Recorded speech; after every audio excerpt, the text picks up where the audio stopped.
Minisita Ogwang araganiise ku gavumenti ehireyo kubaza kuhagira eby'emizaano y'amashomero abo kuba itendekero lyo kugunjura entaranto mu bana bato biti araburana n'abakuru b'emizaano egyo okwegendeseza kuguma nibakoresa abazaani batashikire aha mushomo go kugunjura abashomesa bikwata no kuza kurunja beji na n'entaranta zabo ogu ayigwiro mu butongoro muri Kampala Ogwang asimire ekigombe ekiriko eby'emizaano y'amashomero ekya Wunsa.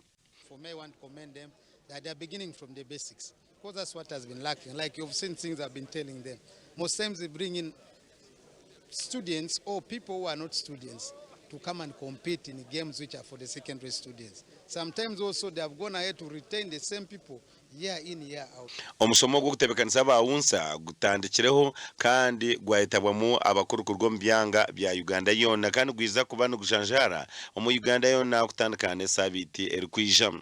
Okurugira hari Justice Mugisha or President wa Wunsa emishomeji egende kugunjura abashomesa hamwe n'abeji. My target is to have games teachers who know what they are doing with the kids so that what they do they do the right thing right away from the young age. So at the end of it all, we expect them to get back and implement exactly what we shall be telling them. Kuyamba n'abaana bano bennyini abagenda abayita mu mikono gyaffe okubanga bagenda kuba bayita mu mikono gy'abantu abatendekeddwa obulungi. Nendabira ddala nti kuno okusoma kutusomyemu kugenda tuyamba okuba nga tutegeka abaana obulungi okusobola okufunamu ebitone ebirungi ddala. Ogwa bw'izooba niguza kuba guruho ahari Mbara High School.